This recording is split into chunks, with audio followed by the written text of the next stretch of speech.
Hi, and welcome to small group video for this week. We're in a kind of 2-week mini series where we are looking at abundance and giving. We're looking at the abundance of God, and we're looking at how we can be abundant in our giving. First of all, in our serving one another, and then next week we're going to be looking at how we give financially and what that could look like in our church and why we would do that. But first of all, we are looking, and hopefully you'll have read already, the chapter of Romans 12. Billy and I talked about this on Sunday, and so I just got a few things to share as a reminder around that and to speak onto that. And hopefully this inspires some good conversation in your groups about what it looks like to love one another. We framed this because we felt God remind us of his goodness and what that means in response. At the beginning of Romans 12, it says, therefore, and when you see a therefore in a passage, you need to see what the therefore is there for. And the therefore is therefore, which links us to the verses that have just come before. Paul has just been expounding, first of all, in Romans basically 1-5, he paints the picture of the brokenness of sin and the work of Jesus in reconciling humanity back to himself, and then how that works out and particularly in chapters 7 and 8 he talks about how that works out individually, and then it moves on into how that works out with the kingdom of Israel and historically as part of that. But we move into this stage, and in chapter 12 particularly about how that works out in community. And so that's why he's talked about the Jewish and the Gentile issue beforehand, because actually Rome was a city that had Gentile and Jewish Christians in it. Almost certainly the Jewish Christians would have brought the faith and would have introduced some non-Jewish people to Christianity. But then what happens is that there was an edict from Rome which meant that all Jews had to leave. And so no doubt this little early church would have become very Gentile-y in that period and not very remembering what it was to be Jewish. And so when the Jewish guys were able to come back, which was just before this letter was written historically, that part of the issue that has to be grappled with here is that the Jewish people would have said, hey, you need to be doing some more of these Jewish things. Don't forget that this is part of our heritage. This is part of what we're brought in. And then the Gentile people grappling about that. Same issues that Paul found in Galatia, and actually he talks about in other places too. But what he's grappled with in chapter 11 finishes with this amazing thing which leads to our therefore in chapter 12, which is, oh, the depth, the riches of the wisdom and the knowledge of God, how unsearchable his judgments and his paths are beyond tracing out. Who has known the mind of the Lord, or who has been his counselor? Who's ever given to God that God should repay them? For from him and through him and for him are all things. To him be the glory forever and ever.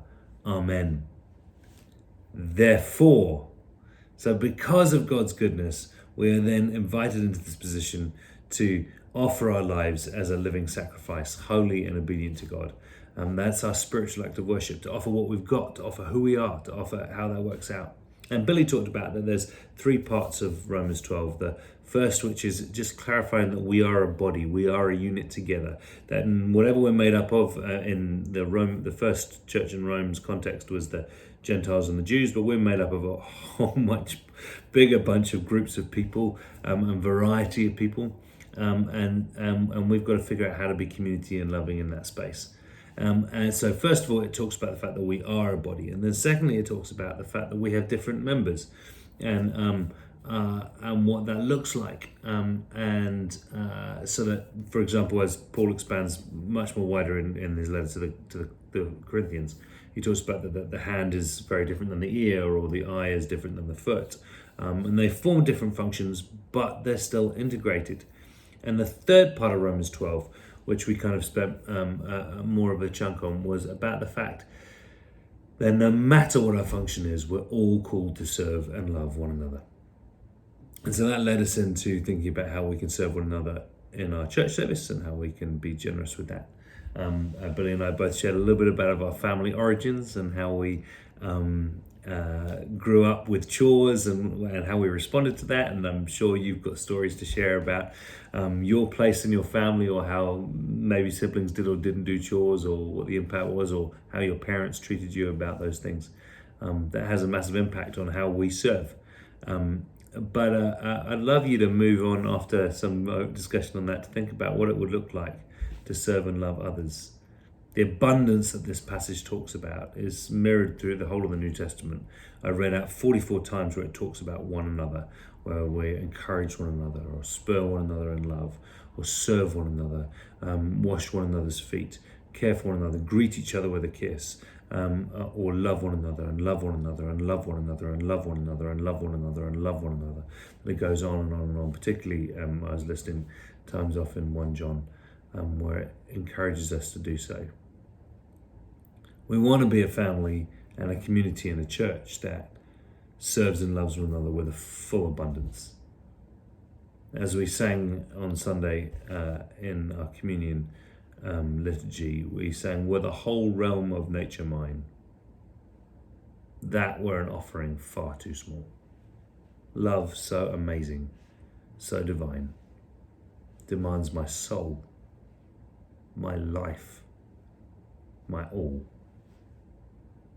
In response to the abundant, unsearchable, glorious love of God, we are invited to be likewise, to be abundant in sharing and loving one another, whoever they are. And so I hope that inspires you to good conversation around loving and caring for each other. Let me pray. Jesus, we want to be a community and a church that doesn't just love each other, but is known by our love. That our abundance, the fruit of our love, is infectious. That we serve one another with joy, for you love a cheerful giver. And I pray, Jesus, that you bless each of us in each of the spaces that we are watching this and discussing, that we would be inspired and fueled and excited to serve and love one another. So bless us, I pray, with generous hearts. Amen.